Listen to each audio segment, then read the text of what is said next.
Hello. Hi everybody. This is probably a tag you've seen going around because a lot of us love to do it at this time of year. So many folks love to do this tag. And anyway, it is the MidYear Book Freakout Tag. The creators are linked down below, although I do not believe they're making videos any longer, but I will link them down below anyway because this tag is fun. They created it. They deserve all the credit. I guess we're just gonna dive right into the questions. Becky will be a question master today. Ah, yes, indeed. By the way, I like how this tag immediately brings you to the goods. Like right away, what is the best book you've read so far? I'm like, that's really all we can talk about.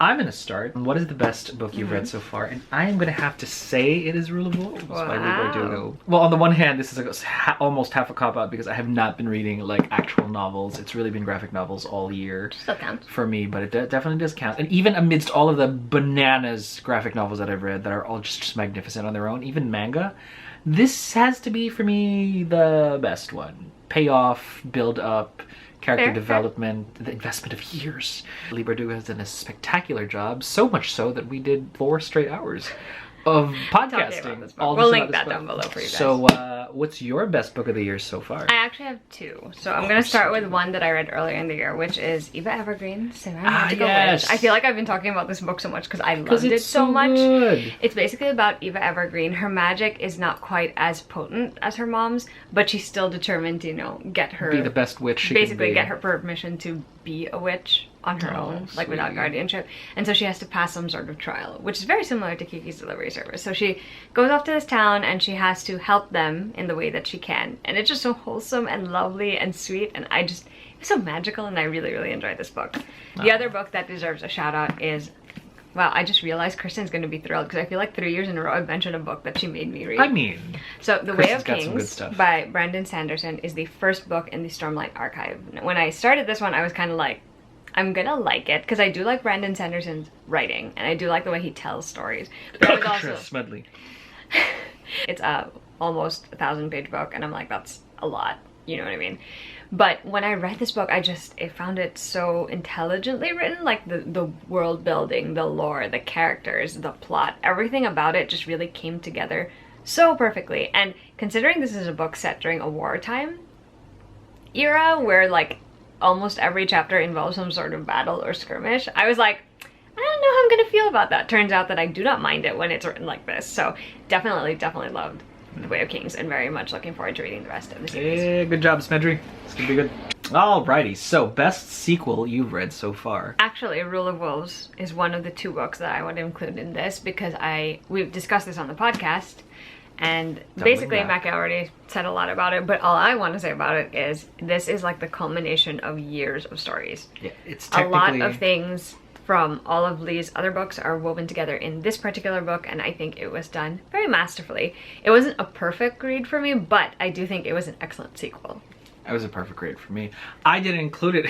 I didn't include it as a sequel because it's your best book. Because it's my best book, and it's the end of a duology. So it's less sequely and still feels like a sequel to me. Oh, it's definitely a sequel for sure. I mean, it's sequel. You know, like it's just right after the other.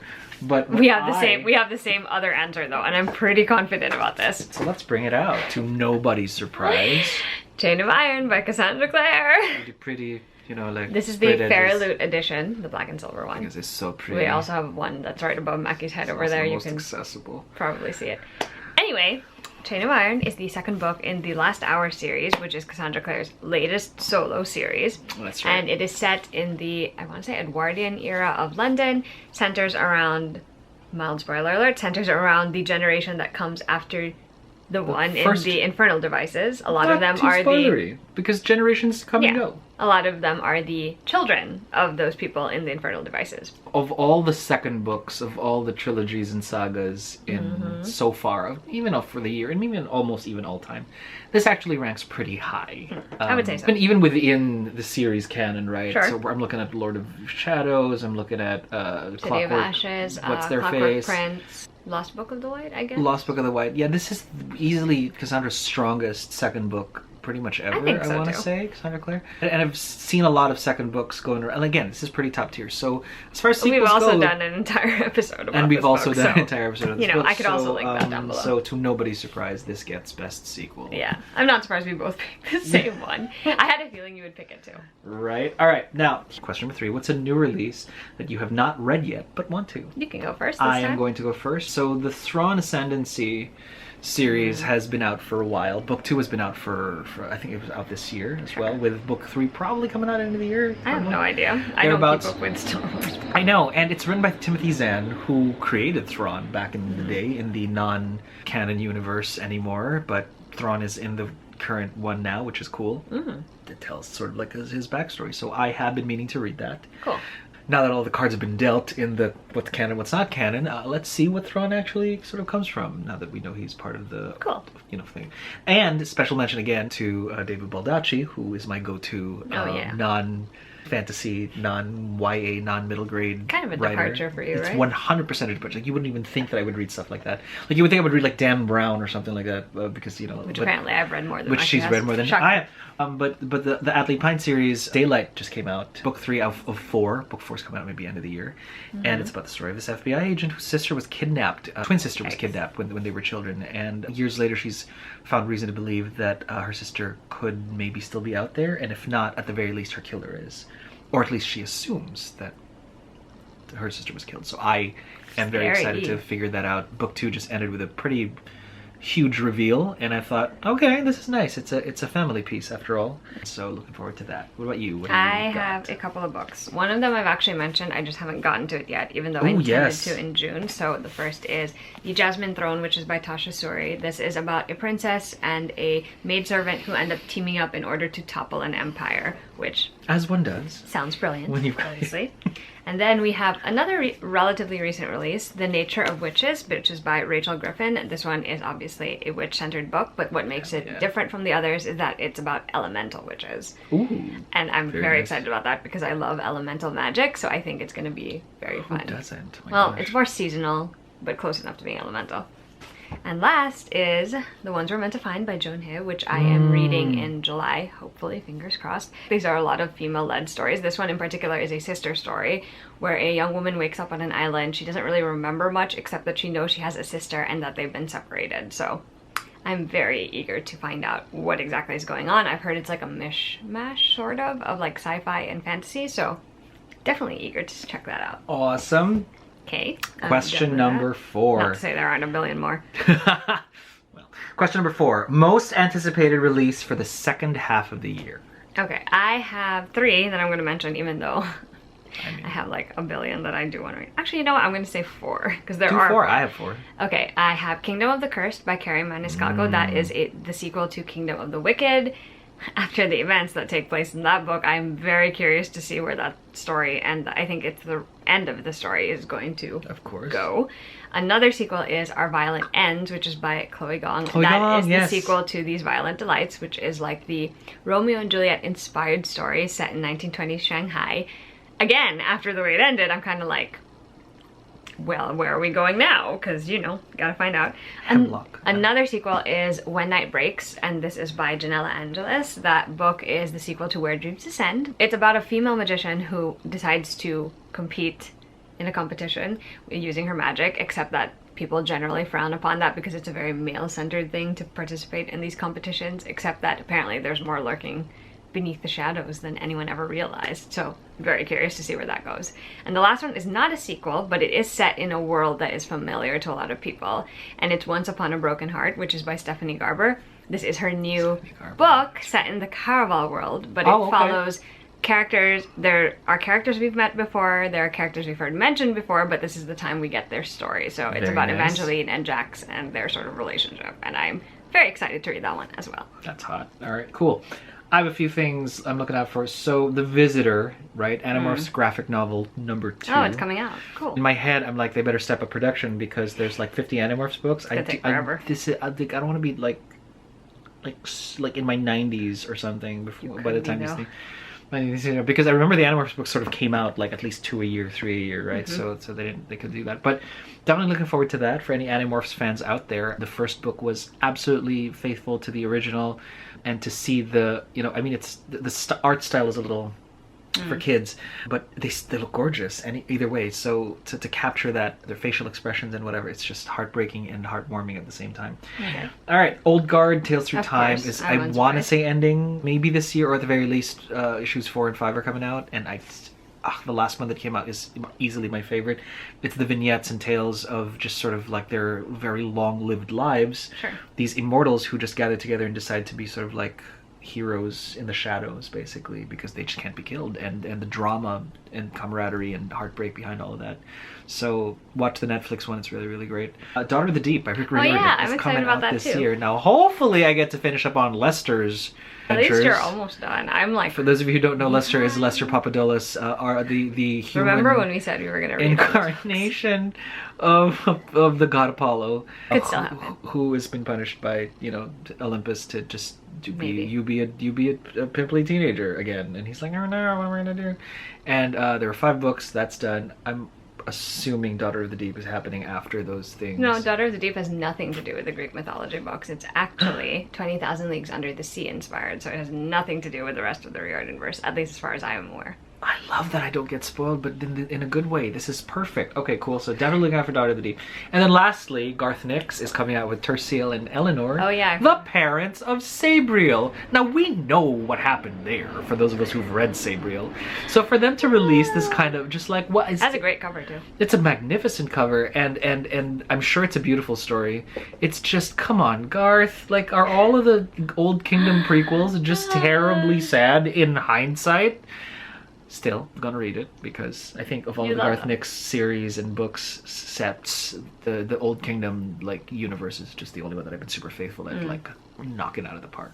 So anyway, alrighty, 5th question: what is your biggest disappointment? Oh, you can go first this time. I would have to say Spider-Verse, and I was like, specifically. Is it actually called Spider-Verse? So, for those of you familiar with, like, Into the Spider-Verse, the movie, which won, like, the Oscars, and it's, like, Miles Morales and all that kind of stuff. Which is fantastic, by the way. Which is magnificent. There is actually one of those big, graphic novel, like, multi-spider title, like, things called Spider-Verse, where there are people who eat the essence of beings that have the spider totem across the multiverse. Oh, so if you're a spider anything, they will eat you. And it's up to all of the spiders from everywhere, Gwen, Miles, Spider-Pig, just the same cast of characters, to survive these guys who are basically just methodically hunting them all down and eating them. Okay. And I was expecting something really cool. I was expecting something really... and it was. It just didn't land quite well, which is interesting because like the combined dexterity of all of these spiders should be through the roof. But no, did not stick the landing for me personally. So the disappointment is more mild than crushing. Yeah, okay. It's just I expected a better ride.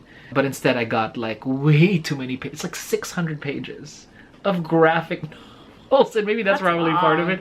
And just when you thought the whole spider thing was done, they put all of the extras that happen concurrently, and so it's kind of like experience-wise, I get it, so I understand that these things happen sort of concurrently, and you can sort of do it, but overall the experience was just kind of, it just, again, fell a little flat. That's sad. Yeah. What was your disappointment? Mine is The Dating Plan, which is by Sarah Desai. This should have been a romance that I at least ultimately liked, because the trope is brother's best friend, and they also have to fake date, sort of, in the story. That's all of your tropes? Yeah, but I think it just was the execution that didn't quite work for me, and I just felt like the author just could have pushed it a little more, maybe. And I also didn't quite connect with either of the characters either, so it wasn't really an easy thing to like root for them, I guess, towards the end of the story, because I was kind of just like, okay, I'm done. So rather unfortunately, it was The Dating Plan. Awesome. Alrighty, next question. What is the biggest surprise? I have 3. Right. So I'm going to talk about the 2 I don't own first. First is When Life Gives You Mangoes. This is a middle grade story that I don't think I would have had in my radar if it were not for a Instagrammer I follow. Her name is Sins. I'm going to put her in the links down below. It's the story of this girl who is you know, she lives in an island with her family in a very small community. She had a traumatic experience happen to her last summer, but she can't remember the details of it. She just knows there's a part of her memory that's blocked it out, and it's probably just, you know, selective memory so that she doesn't remember the trauma. But a new girl comes to town, and that suddenly triggers her into a spiral where she starts getting flashbacks of what happened to her last year, and the truth finally comes out in the story. Okay. And it was so good. It was so sad, but also so hopeful. Like, it was a very odd combination of things, but it worked really, really well for the story. That's so beautiful. That was great.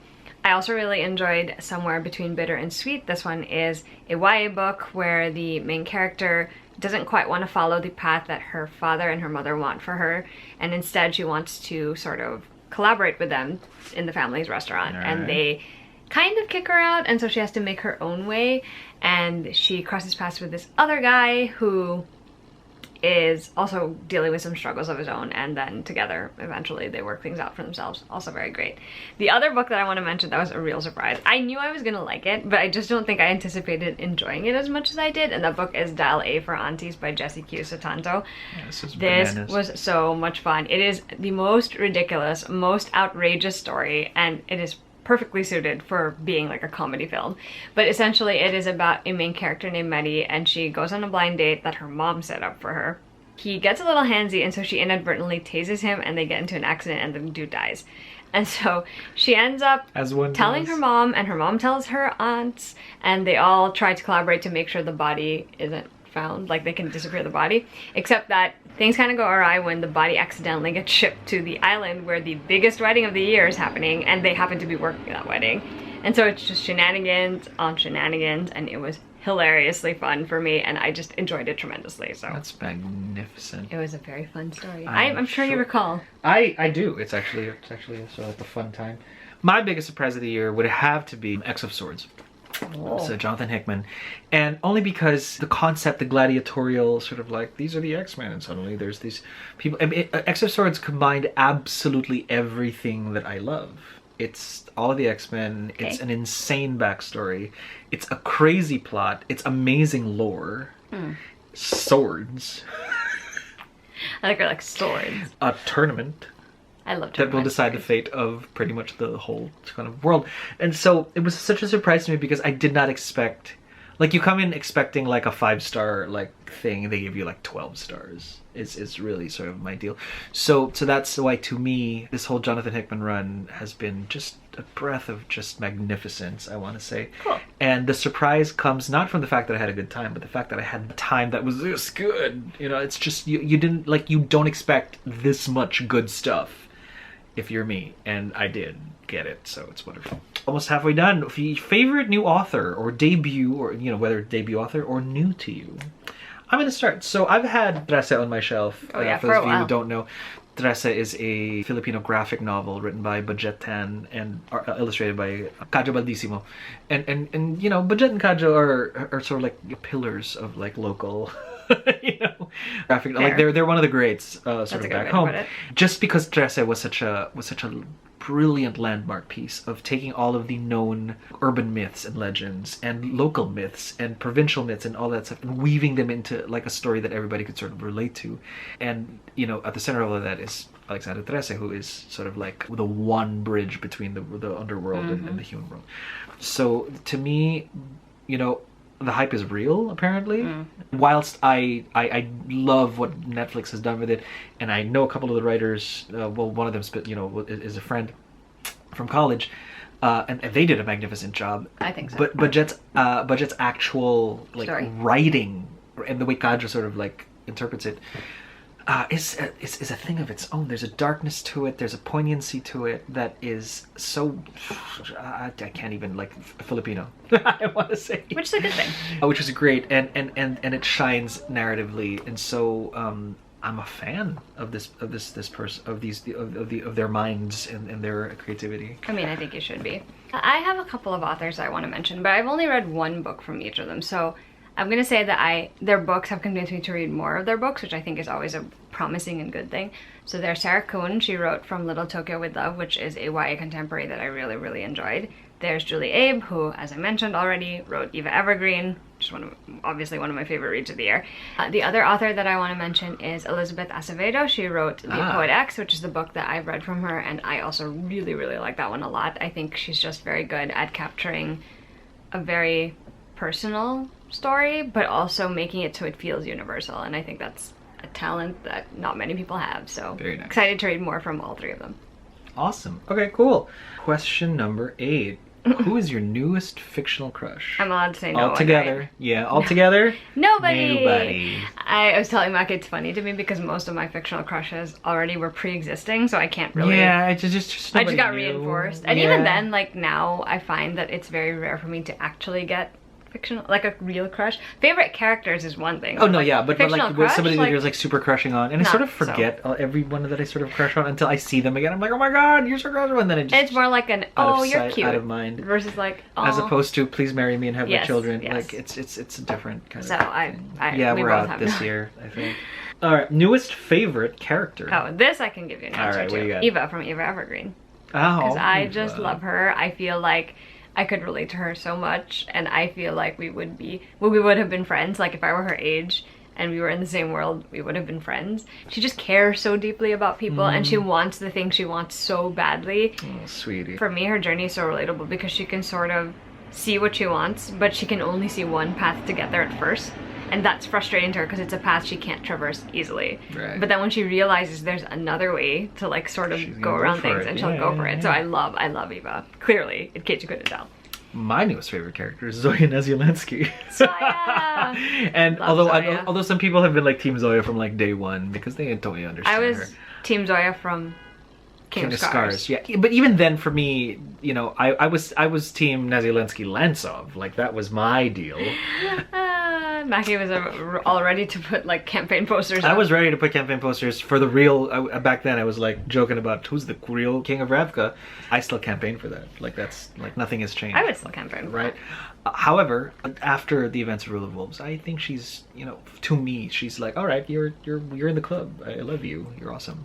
All right, what is a book that made you cry? I'm just gonna put these like right here. It's Claire for the memes and the feelings and the peoples, and then Bardugo for everything. Do you hear the vehemence? Oh, you'll know if you've read it. It's funny because both of those books made me emotional, and sure, I also teared up and cried. But the book that I can remember physically, like really crying, like I was full on sobbing, and I think Mackie might remember this because it was like towards New Year's. It was one of the first things I'd read. And I think I was just sitting on the couch and I was like silently crying at first, and then I was like, sure. Anyway.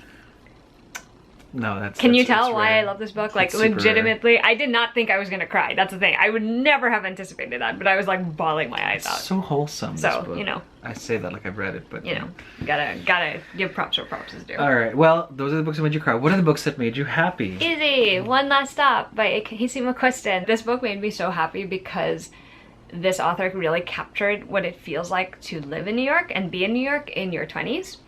It was so brilliantly done, and I just felt so heartwarming. And yes, there were parts that made me sad, and yes, there were still things that were like, I felt the struggle that all these characters were going through, but overall, it was just a book that brought me so much joy, so I am very grateful to have read it already. Claire for the people and the memes and the things, and Bardugo for everything. I honestly can't say that about either book. This one, they're both satisfying. It's just that it was more like a woo! I distinctly remember smiling and laughing a lot with this book. And I distinctly remember feeling just joy in many parts of this book as well. Okay. So that is life and that is love. Alrighty, next question. Favorite book to film adaptation you saw this year? Would you like to start? Shadow and Bone by Leigh Bardugo was adapted into a Netflix TV show, and Mac and I actually took the day off from work just to watch it. I'll link the vlog. And we're not the only ones who literally like we're gonna not work today so that we could watch it. I think it was such a great adaptation.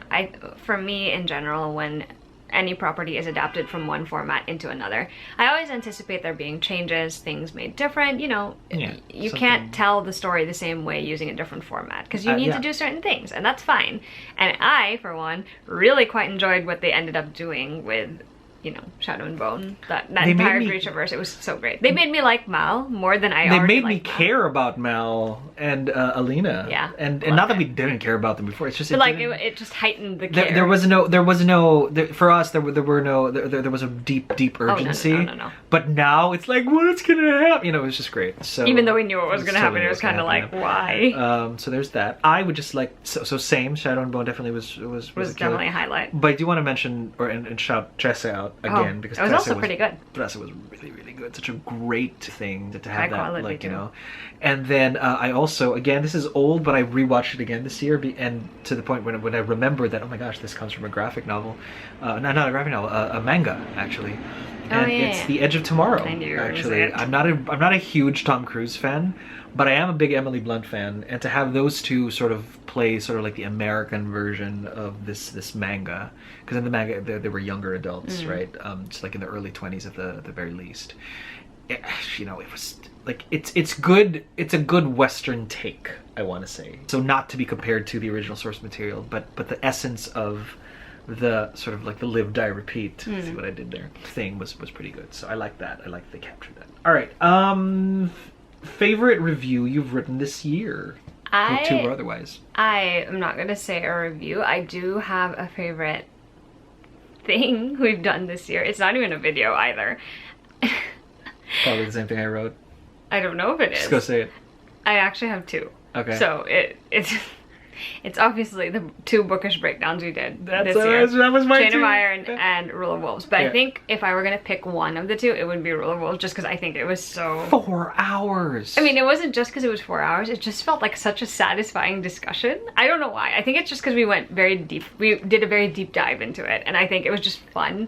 And it was fun too because we had another person with us. Yeah, who loves it as much as we do. So for those of you who've been following us podcasting, we did a 4-hour it's two-part. Coming back, in case you're wondering. It's coming back. It's coming back.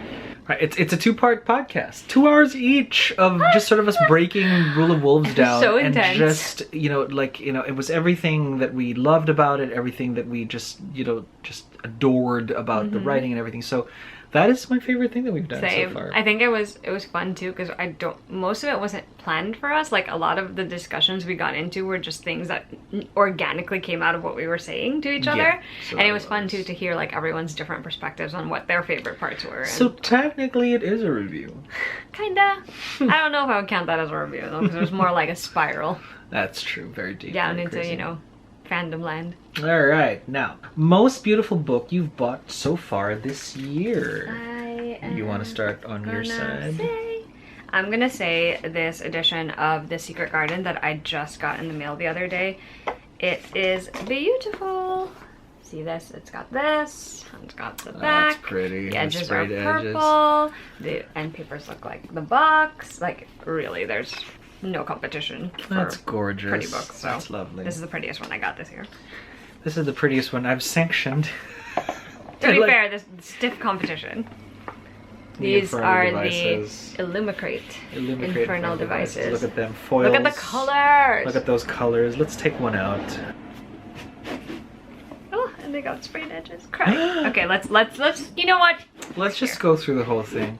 This is your true self, Tessa. This power is who you are. And that's Clockwork Angel. Oh, it also has on. Don't forget and to show them. And it's gorgeous, right? And it's got these gears on these sprayed edges. Are you kidding me with this? This is the one that has one. Book plate map. It's just. This is the one with my favorite color. The next one. This is Alexa's favorite color. It's obviously Clockwork Prince. We live and breathe words. Darn right we do. Also it's the got gears. A great quote as well. Oh my god, I and can't. Certainly the quote not of the last one. In your eyes alone, I found grace. Come on! And this is Clockwork Princess. And it's beautiful. And it's just gorgeous. I love the colors they chose. They're absolutely pretty. Particular series. Had the last hours not existed, the Infernal Devices would have been my favorite property. Oh yeah, we talked about this actually. We were revisiting some of the old Shadowhunter stuff we'd done, and I feel like a lot of our answers have changed. Anyway, Alrighty. Can you tell we like pretty books in this household? I mean, we do. It's a we great also collection. have Chain of Iron. It's like right behind your head. Yeah. Not the black one, the green one. Alrighty, last but certainly not least, what books do you need to finish by the end of the year? All of the books. No, I'm kidding. I think my answer is just going to be I want to make sure to complete the 12 books that I wanted to read in 2021. I'm actually pretty close, so that's a good thing. Failing miserably at our Fandom Buzz book club, because, you know, that was not a priority for me. For whatever reason. For whatever reason. But never say never, because if I do get started on Rick Riordan's books, I feel like that's just going to be like... one downhill like, spiral. So, you know, that's my answer. I'm actually in the middle of reading this book, and it is Obsidio. Guys, he's finally reading I'm finally reading it, which is ironic. You know how long I've been waiting for him to read Obsidio? Which is so ironic, because I read the first 2 books first, and I was never all pressury. But, but here we are, and it's gorgeous. I ever pressure you to read it? No, I just every so often would be like, are you gonna read Obsidio yet? It's like, you should read Obsidio, you should well, read because there's something I want to discuss about Obsidio. We need to, and of course there's a very need to discuss things. But it's Obsidio, it's the Sarah J Maas books, obviously. I just want to be able to finish I think you'll finish it. A lot of that. It's like a steep, you know, and I may reread the Kushiel series again. Have fun. I'm reading the second trilogy in August. Here we go. I'm so excited. He's just excited to watch me fall apart. That's true, yeah. I mean, I'm just thinking about it and I'm falling apart, because the second trilogy... I feel like you take great enjoyment in watching me suffer. Because then you suffer with me, and then it's gorgeous that way. So that's the end of this tag. Anyway, we've reached the end of the tag. We hope you enjoyed watching us talk about all the books we've loved, or some that we found disappointing this year. And we would love to hear your favorite book you've read so far in 2021. I'm always curious by this point. Yeah, I mean, you know. Hopefully we're pretty predictable if you haven't noticed by now. Anyway, you guys can check back in for another video soon. Bye! Bye.